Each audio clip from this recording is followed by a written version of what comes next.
I desperately want to believe that I can love my daughter out of addiction, but I know that her journey is separate from mine.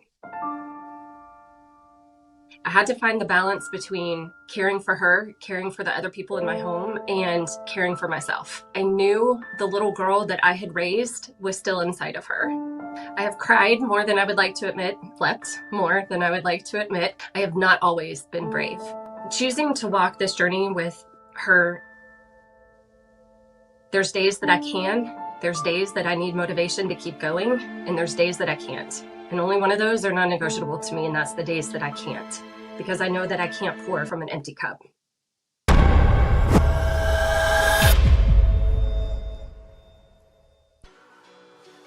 All right, what's going on, everybody? That was tonight's guest, Missy Hume. I'm Daniel Unmanageable, and this is Hard Knox Talks, coming at you from Saskatoon, Saskatchewan, Treaty Number 6 territory, and the traditional homeland of the Métis people. Make sure you stick around to the end for a sneak peek at next week's guest, Mark Guckel. You won't want to miss that powerful conversation about psychedelics and recovery. So if you're not subscribed yet, do that now. Turn on that little bell so you'll get a notification and you won't miss a thing. Let's bring in Missy. Missy, how are you? Hey, I'm good. How are you? I'm doing well. You sound really like your sound is good, and that makes me happy. Good. You were the tech guy. I feel like I align way more with your wife whenever it comes to stuff like that. I am technologically challenged. I can't even say it. Yeah. No, I'm definitely a sound snob, and also a video snob. So. Anyways, that's a topic for another show. Thank you for joining us tonight. Is there anything that you would like to say before we jump in tonight? Thank you so much for having me. It's an honor to be here, and I'm really looking forward to being live and having people interact and answer questions and just starting a conversation. Mm-hmm. Well, without further ado, let's jump in. This is Hard Knox Talks.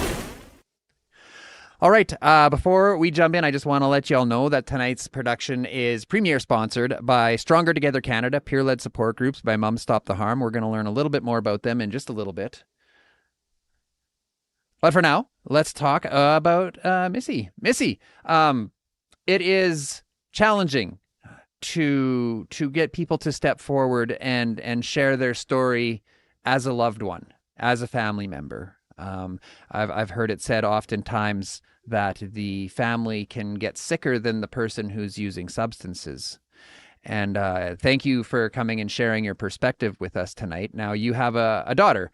And before we get too far into it, I think it's important to acknowledge that your daughter has given her full blessing to discuss this evening, and the language and how you refer to her as an addict is also how she chose to be identified. So yes.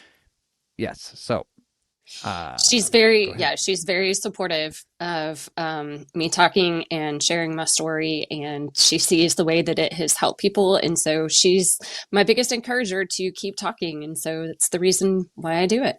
Mm-hmm. So how did this all get started? Now, is there a history of addiction in your family? Were there like determinants inside the household that may have led to her substance use challenges? Or tell us a little bit about that. There is not on my side of the family, but there is a lot on her dad's side of the family. Mm-hmm. And she did go through some things as a child that were pretty traumatic for her. And so I think that given the 50% genetic predisposition of the disease of addiction, in addition to the trauma that she experienced, it just kind of set her up like it was just a story waiting to be written. Mm-hmm. So she wasn't the only one in the household then that was having these challenges? She was in my household. Okay. There's nobody in my household and on my side of the family that suffers with any sort of addiction, but there is on her dad's side of the family. Mm-hmm. Her both of her grandparents and her uncle all suffered from some sort of addiction. Mm-hmm. So was this a concern that you had going into it? Like when she came home, I don't know what the circumstances would have been, but I would imagine, maybe she came home drunk one night or smelling of marijuana or whatever. Were there concerns for you right away? No, there wasn't, because the hardest thing I think to figure out is, when is my child just going through normal social experimentation versus when does my child have a problem? And for Maddie, she was always super high functioning. So it wasn't like she was skipping school or her grades were slipping. Like somehow she always maintained great grades. And so it really kind of took just keying in and noticing more of like patterns and unhealthy behaviors, and then also just tips from her friends and other people who loved her and saw what was going on a deeper level to, you know, kind of help me open my eyes a little bit more and look in the places that I needed to look in. But then even as far as like, you know, thinking, oh, well, she has a family history on her dad's side of addiction, like it never crossed my mind in the beginning of any of it because I didn't understand addiction. I didn't know that it had such a high genetic predisposition. And so it really wasn't until I found out that she had the disease of addiction that I started educating myself on what it was, the same way that I would if any of my children were diagnosed with any kind of disease. And so I was like, okay, that's easy to understand. It's 50% genetic predisposition. We checked that box pretty easily. But then, you know, for the other piece, the trauma piece, was the part that I really kind of went down a rabbit hole on, not only for her, but for myself. And that's where I kind of started my own healing journey, to model for her. But the thing about trauma is it's not measured by severity. It's measured by surprise. And so Hang on a second now. Hang on a second now. What do you mean it's measured by surprise?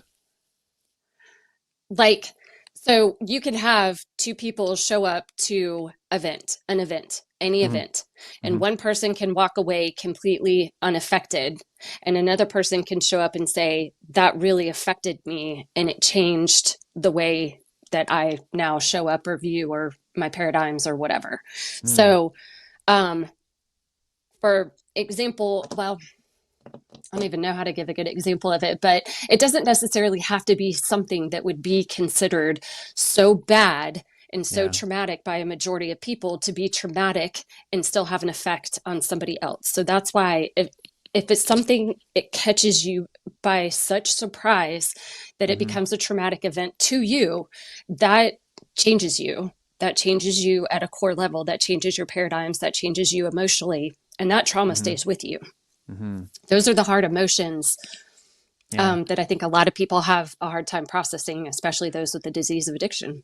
So tell us, now you said when you discovered that she had, that she was struggling with addiction, tell us about how you were handling it before you came to that realization. Like, were there ways that you were trying to maybe coerce her out of it? Were there ways that you were maybe trying to influence her into a safer path before you realized it was such a challenge? Absolutely. Absolutely. And so I felt like I did all of the things to try to, you know, like control her as my child. Like, we're not hanging out with these friends. We're not having this social media. Okay. We're taking your phone away. We're taking the door off your room. You can't have your car. You know, go to church, go volunteer, like spend your time doing something else. And I would wake her up in the morning and I'd be like, go get on the treadmill. Like, we're going to start exercising just so that we feel better. And, you know, anything that I could think of, I tried and I did. And of course, nothing worked. So, how long did that go on before you started educating yourself? Probably, I would say from like the beginning of her use, which of course, like I didn't totally know about until the time that we went to our first treatment was about 2.5 years. And, so did she want to go to treatment? No, she did not want to go to treatment. She was not really necessarily open to it. But I was at my wit's end with the chaos that it was bringing into the home. And so because she was my child and she was still a minor, I was like, you don't have a choice. This is what we're going to do, because something's got to give. I can't live like this anymore. And honestly, you can't either. So that's kind of how it went and started a long journey of treatment centers from there. Was there a time where you thought that this was like a moral failing on her part? not on her part. And so here's the thing, but that's because I knew her. I knew who she was inside, and I knew who I had raised, and I knew she wasn't like that. And so I think that that was probably my biggest driving factor to really understand what was happening to her and what she was going through. Because I would say before my daughter was diagnosed, I would absolutely look at addiction as, why can't these people just stop? Like, why can't they help themselves? Why do they not love X, Y, and Z more than they love this drug? And that was just 100% because I didn't understand it. And so it took Maddie being the person that I knew that I raised to say, I know this isn't her. What is it? How do we handle it? What is the best way to come at it? What is the best way to sit beside it? Like, how do I help her find herself again? Was it like one pinnacle moment for you, No. where like a switch flipped and you're like, I have to educate myself? Or was it, it was just like a slow progression? Well, I think it wasn't like a switch. It wasn't. But whenever I knew this was a problem and she went into her first treatment and I first started going to meetings and just learning like little tidbits, then from there, it was just like literally a never ending rabbit hole, because anything that I can read or get my hands on or people that I can talk to understand or see if there's anything I've missed or learn more, I do. So, but it was, go ahead. No, finish your thought. It's fine. I was just going to say, it was very eye-opening to me, the beast of the disease that it is, and the fact that it's, what it does in the brain, the way that it changes the brain, the way that the amygdala, the fight or flight response is constantly fired up. And, it was a big relief to me to learn in the meeting, the 3 C's, that I didn't cause it, I can't cure it, I can't control it. And that was something that was pretty profound to me, because they literally sat there and went through all of the list of things that I had already done. They're like, if taking your child's phone would work, if taking your child's car would work, if taking the door off the room would work, then you wouldn't be here. The point is that they have something that they can't control right now. It is unmanageable. That's why you're here. And so that kind of, to me, was like, oh, okay. I clearly don't know anything. I got to learn more. Was it when you started to realize these things and you started to realize like, oh, my daughter has this affliction, like did a weight come off, or did a weight go on? Like when you mentioned the 3 C's there, was there like a sigh of relief there at any time? Both. There was a sigh of relief, and that I felt I could release the burden of responsibility, that it wasn't necessarily anything that I did to contribute to this. But at the same time, it broke my heart, because it broke my heart to learn that she had been carrying around so much pain and not processing things that, then that did make me kind of turn around and be like, well, where have I failed her? And that, how do I pour in her? How do I continue to love her through this and help her see herself the way that I still did? And so that just, became kind of my message from there. And, that I would hang out with the other people in the treatment centers when I could, and it was allowed and it was appropriate. And like, I'm like, these are all people just like my daughter is. Like, they are somebody's son, somebody's daughter, somebody's brother, sister, spouse, friend, like, and they have really cool stories. The common thread is just they all got hurt somewhere along the line, and I had great empathy for that emotional pain. It's what broke my heart. So there was a time where you thought this was all your fault? I didn't know. Like, the first thing you do as a parent is you kind of want to be like, what did I do? Did I cause this? Like, I would always make jokes that like, oh, I'm starting a fund for my children's therapy, or, like I say to my other children, and I'm like, you know what? Weird moms build character. You guys are welcome. And things like that. But then, so then, it's then okay. This happens, and it's like, okay. So, and it wasn't necessarily that I, immediately felt this huge burden of responsibility that I had caused it, but it was something that was heavy in the back of your mind. Like, oh, shoot, like, how did I contribute to this? Is there anything I could have done better? Is there anything I missed? Just all of those questions. And when I learned that I didn't cause it, I can't control it, and I can't cure it, the weight of all of those thoughts that were in the back of my mind as a mom, I was able to release them and let go of them and be like, okay, what are we going to focus on now? Those are done. Let's focus on how we move forward from here. So, and what did that look like for you? In the early days, like when you first started practicing or maybe coming to an understanding about these 3 C's, tell us a little bit about what that first few steps looked like. So they told me that there was a parallel correlation to Maddie's success in recovery and me attending the meetings.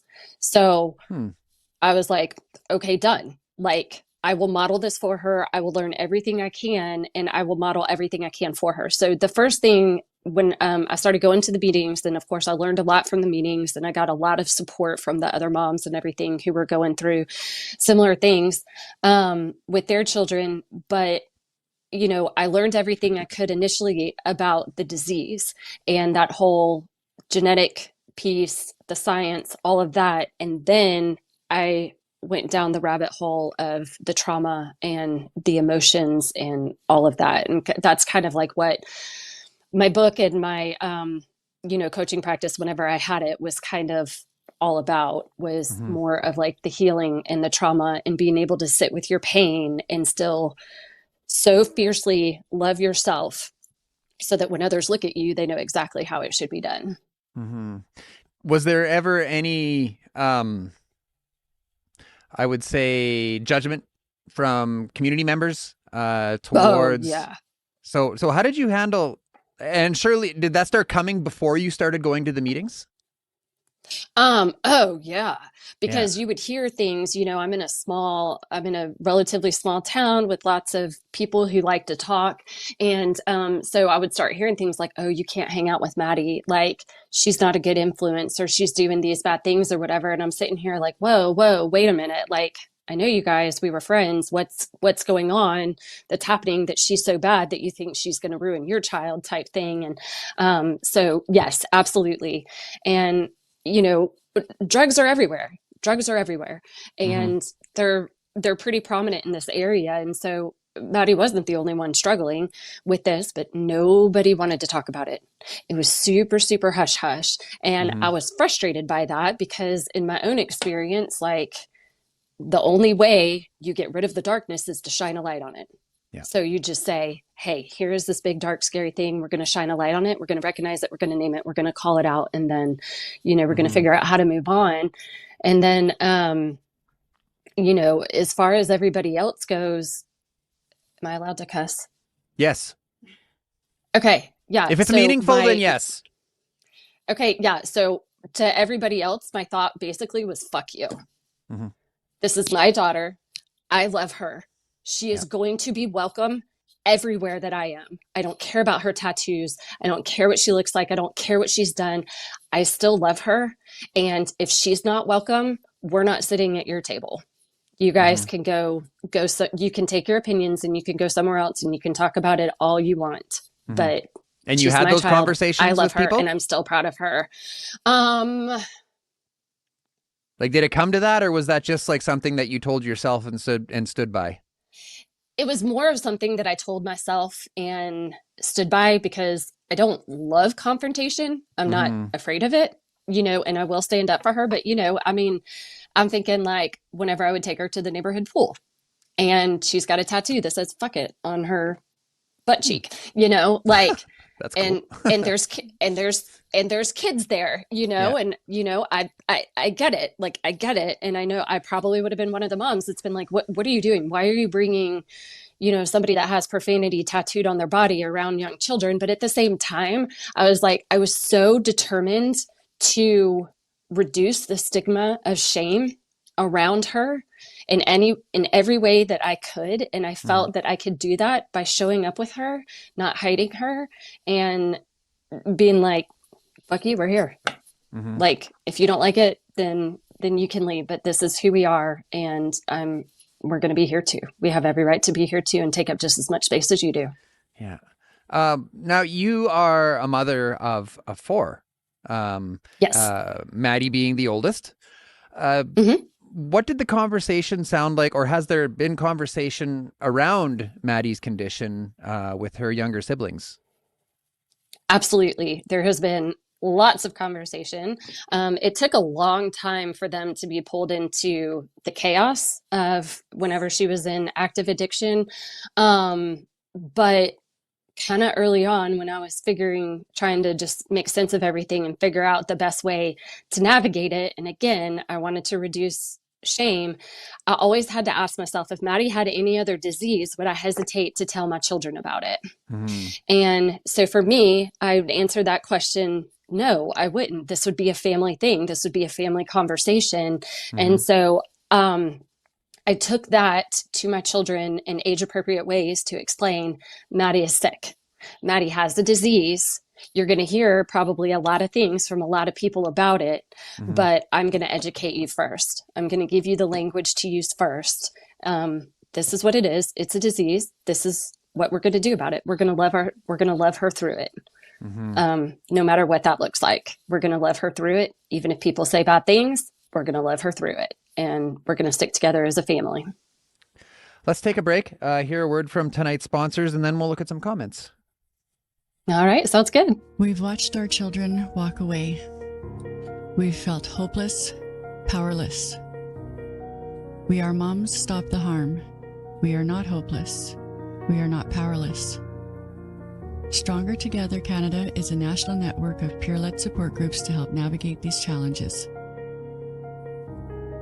If you're coping with a child's substance use, reach out to www.holdinghopecanada.org. If you've lost a child to drug poisoning or overdose, www.healingheartscanada.org. We're here to help, and we are stronger together.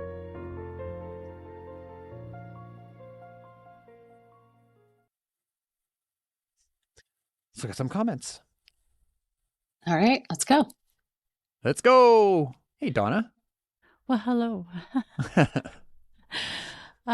So our first comment comes in from Kathy. Thank you for the comment. She says, the 3 C's are eye-opening, but so difficult to wrap your mind around. I can imagine.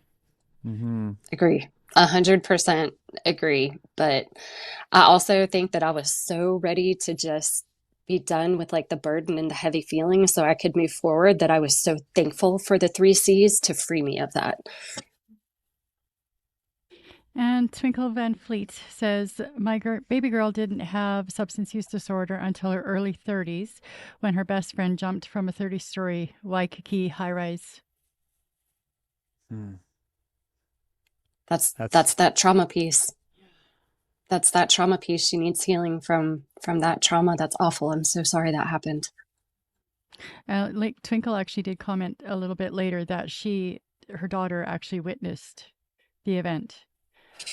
So yeah, like I was sitting here just about like bawling. Yeah.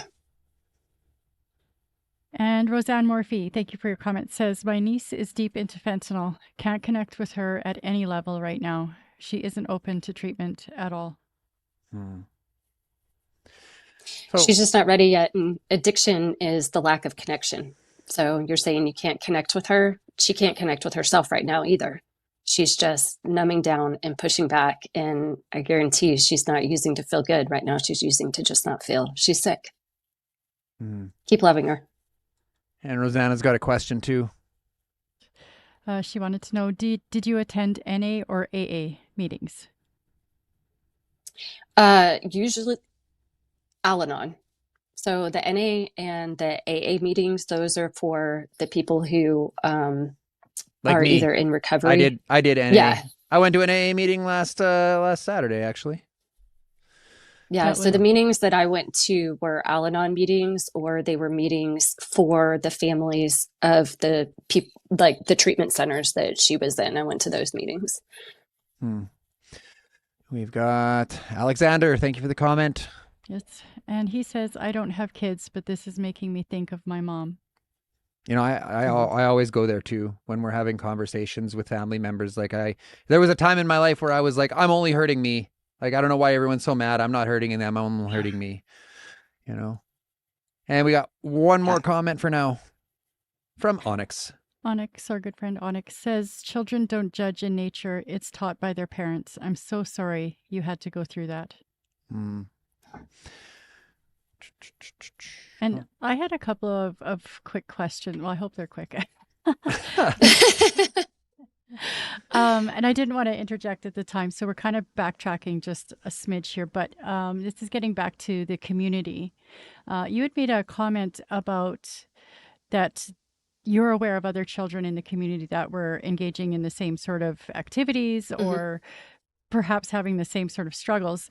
I'm wondering, was there any conversation at all, or was it just completely you were on your own, the only parent willing to acknowledge that there was a problem here?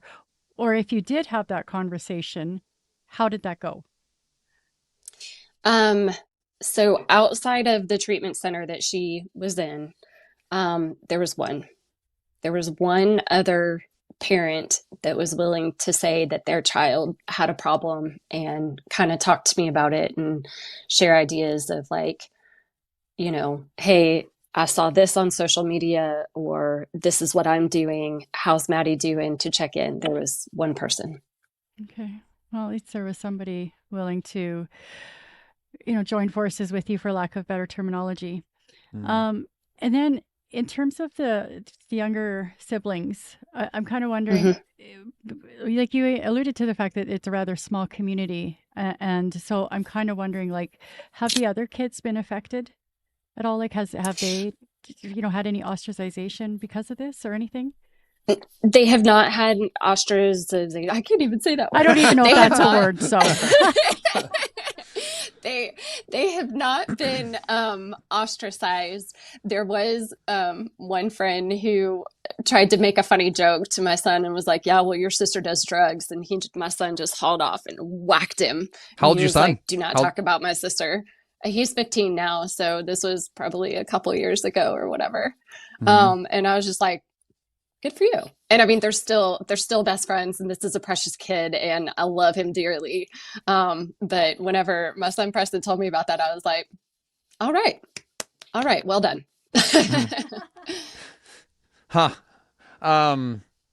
So were there, now I know you mentioned earlier, like wherever I would go, my daughter goes. Has there ever been times where you have had to set hard boundaries? Oh, yes, absolutely. So, the fight is absolutely exhausting. Like, I feel like the addict, or the person with substance use disorder, whatever you want to say, I feel like they are fighting so hard and walking this hard journey, and so are we. So are the family members. And the fight will just absolutely mentally, physically, and emotionally tear you down if you let it. And so, I coped by lots of self-care, lots of compartmentalizing, and boundaries. I stress and preach boundaries to absolutely everybody. And the thing that I think is really important to understand about boundaries is that they're not to keep other people out per se, it's to keep you safe. So I had to set boundaries that would emotionally and physically keep me and the people in my home safe. One of the other things that I learned in one of the meetings that I kind of used a lot is you have shots and you have walls. So walls are the boundaries. Walls can move. Walls can kind of change depending on where you're at in the journey. And then the shot is if you had a 6-shooter gun and you only had one bullet, what are you pulling the trigger on? So for me, that was, you cannot use drugs in my home. And so she has either been kicked out or left on more than one occasion, just because of that boundary alone. So boundaries are huge. I have a quick question. You mentioned compartmentalization. Can you expand on that a little bit? Well, you're reading my mind tonight. Yeah. So compartmentalizing, and this is something that is going to feel a little bit controversial to people, but people who have walked through this journey, they're going to know exactly what I'm saying. So it's so heavy loving somebody with addiction and walking through it. And they do so much that if you stopped what you were doing every single time something happened or every single time there was a fire to be put out, that's all you would be doing. And again, it would physically, mentally, and emotionally drain you. So, for example, and I'm not saying that this has happened, this is just an example. But, if I get a call from the police and they're like, hey, we have your daughter, to me, that's a boundary. Like, you go to jail, I'm not bailing you out. Like, you have to sit there, you have to do your time, like, whatever, let me know when they release you and I'll come pick you up. But if I'm out to dinner with my family and I were to receive a call like that, I'm not going to stop my dinner and ruin the rest of my evening. I'm going to have to compartmentalize what just happened and kind of like shut it out and push it away so that I can continue doing what I'm doing with my family or what I'm doing with my friends or whatever.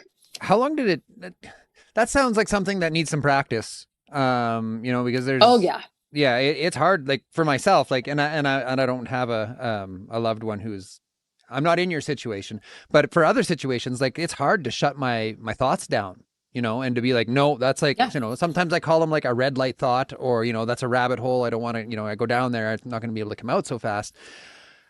What are some of the strategies that you use? Like when you're out with your family and you get that phone call, I mean, I'm sure it's a bit of a slap in the face in the moment, right? How do you handle that? Self-awareness. Really and truly, like I take time to acknowledge how I feel, because anytime you get like a call or a text or, anything that kind of like triggers something not good with your child who is in active addiction, like you immediately feel something and then you can feel it in your body.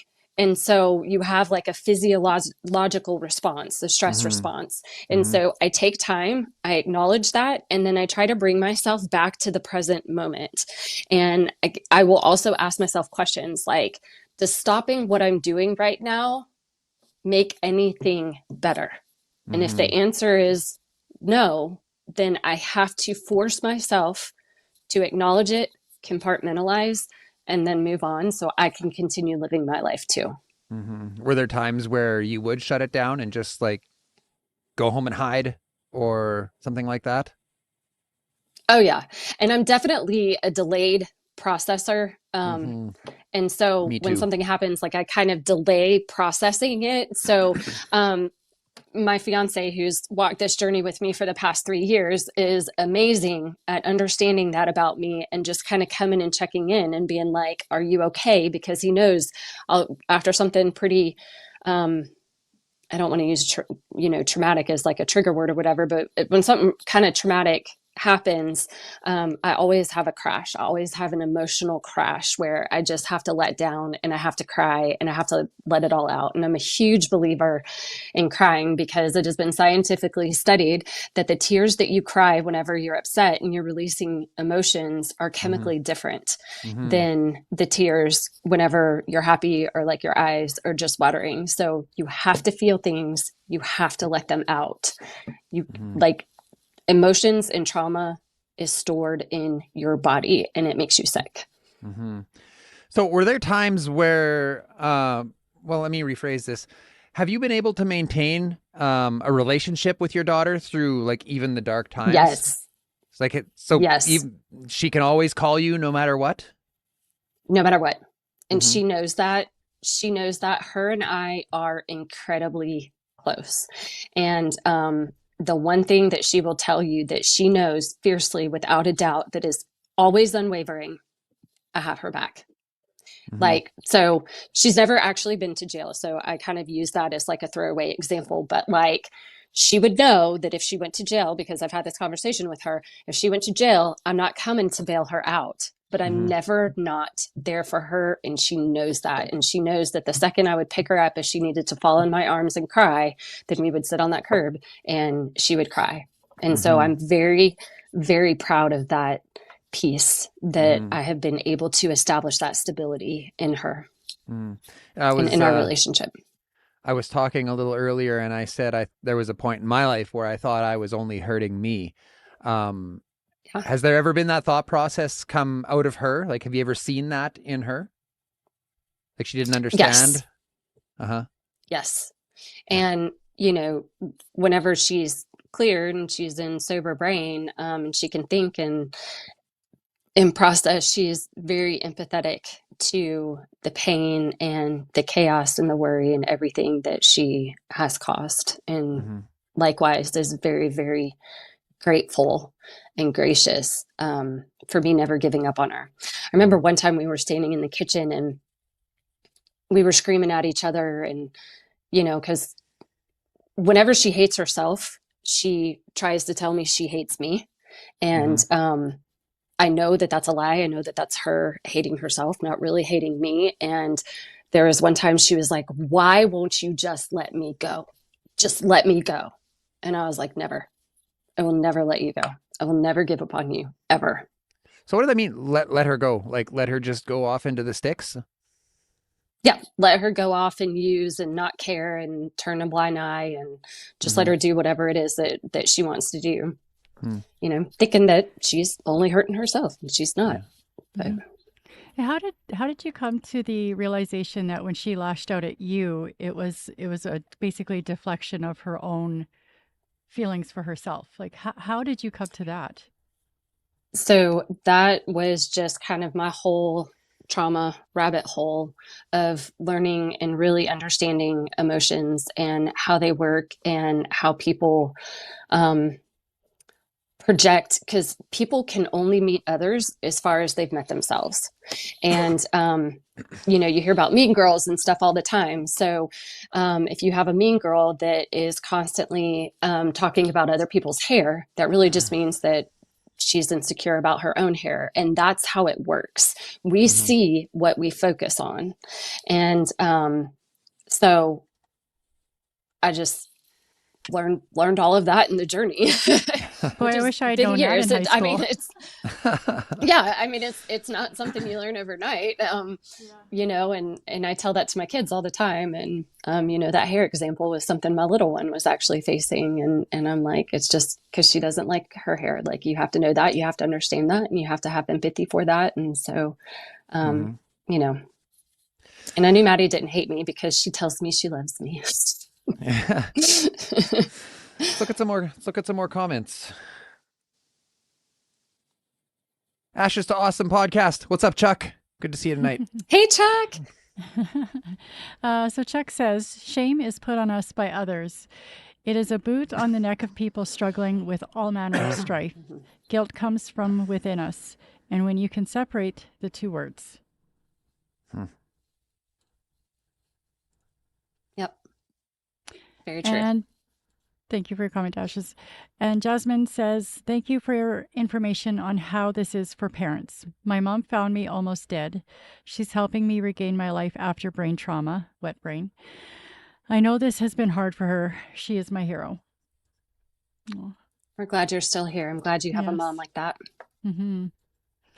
And Twinkle says, I won't let anyone run up on my daughter with words or actions. She's mine. And it's not like she doesn't know she's a user. Shoving it down her throat isn't helpful. Yeah. Yeah, we certainly don't need any. We certainly don't need any help hating ourselves when we're lost down that rabbit hole. Yeah. And Kathy says, I love someone at risk of overdose. The most difficult part for me is knowing I have to let them live their lives while doing my best to live mine. That must be so challenging. Yeah. Any thoughts coming up here, Missy, as we're blasting through these? Yeah, no, I mean, that's 100% it. And, the other thing that I think mothers or loved ones can relate to is, the nights that I've laid in bed and worried and wondered, I've had the conversation in my head of how it's going to play out if I ever get that call. I've laid in bed at night and I've named her nonprofit, because you don't know, like there is this constant when they're out there in active addiction, you don't know. And you just fear that worst. And it is so hard to live your life and still love them. I just think the love is kind of like an ebb and a flow. You have to love from a distance at times, but you never stop loving. Yeah. I was actually having a conversation with my mother the other day, and we recently had someone close to us in an accident, and substances were a factor in that, and she was expressing gratitude for my recovery, and we were reflecting back, and she says, it came to a point where I took my phone out of my room because I knew if I got a phone call at 3:00 in the morning, there was nothing I could do to help you. Yeah. So that's a thing. That was probably really smart for her to do. Yeah. Just for her own health and well-being. Mm-hmm. One more comment here. So Alexander says, something sobriety gave me was the understanding that crying is such a great relief. It's not always sad.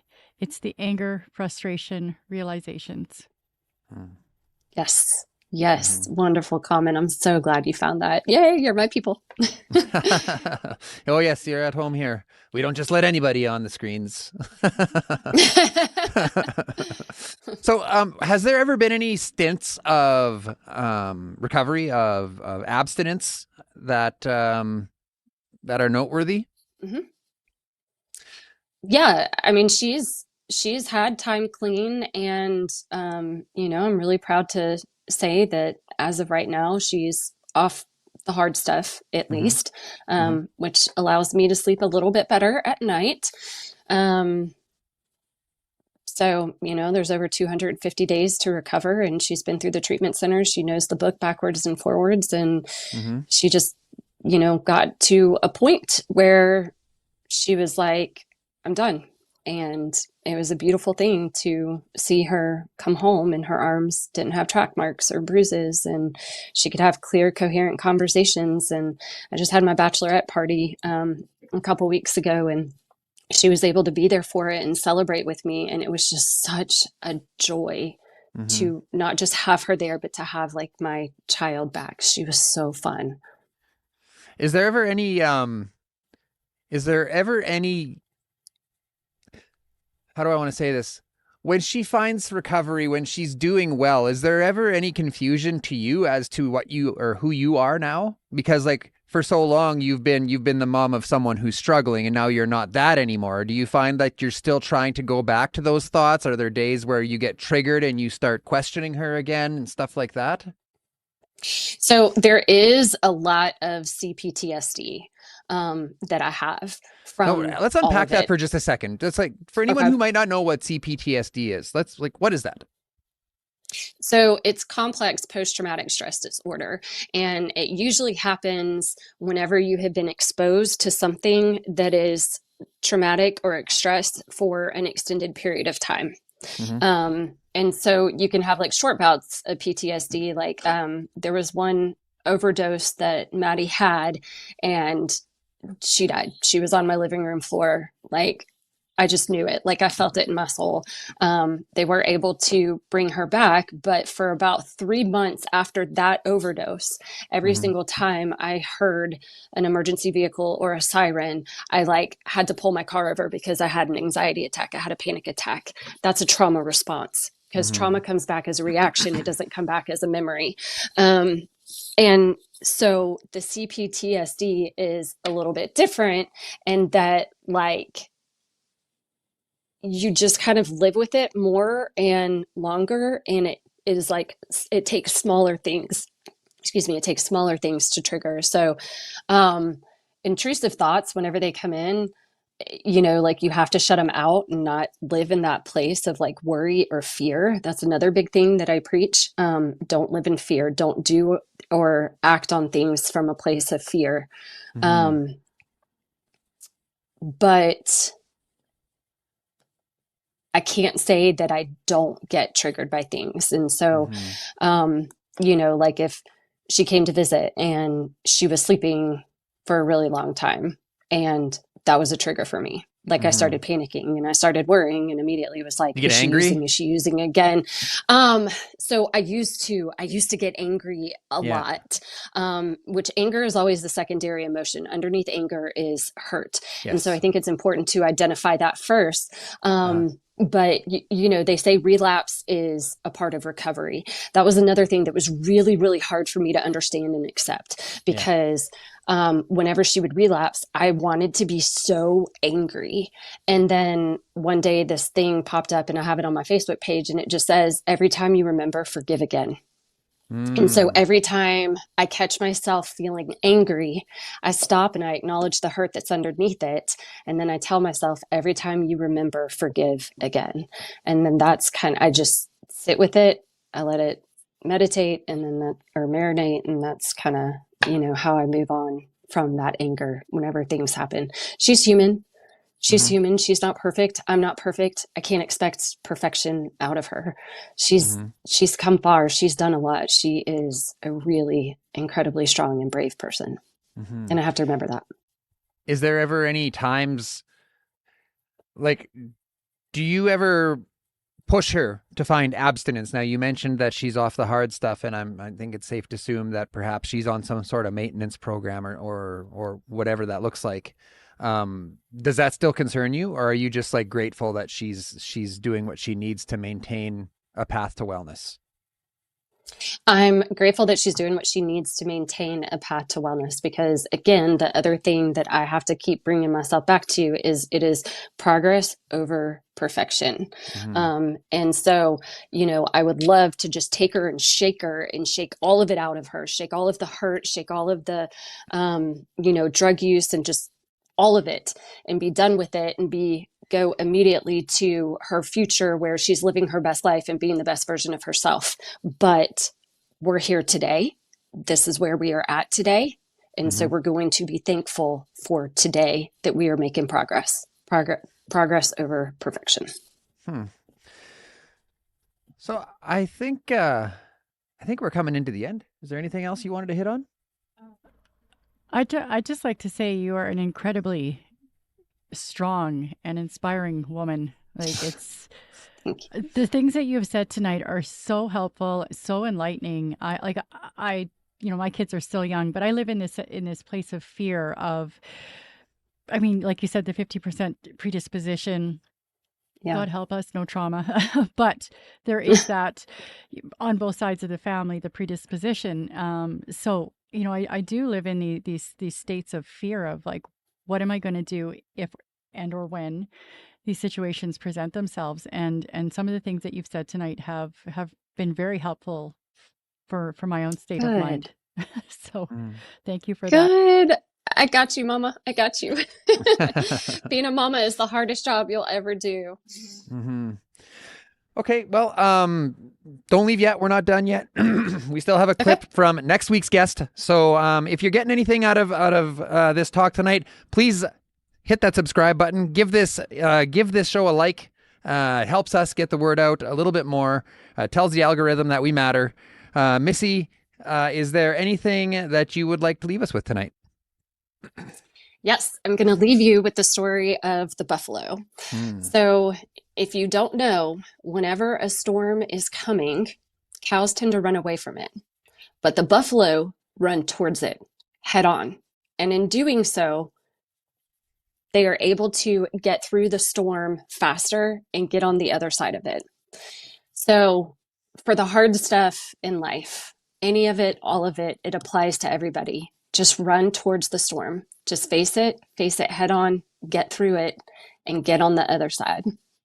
Awesome.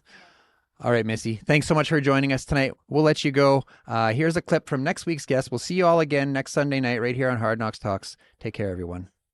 He pulled out these rocks. From the first hit that I took, my life immediately changed. I felt as though I was destined to be a person that struggled for my entire life. When my father died, I inherited over $2 million. 2 years locked in my bathroom, hit after hit, dying. I had a crazy idea. I would pack all my stuff up and I would go to South America. I would find a shaman and I would work with some of the psychedelics. And what happened was something a lot different. There are two choices. You either recover or you die. You either recover or you die. For about 2 weeks, I held on. Just on the edge with my fingers until I was able to get to Ibogaine. And then through the help of psychedelics, my life changed. Say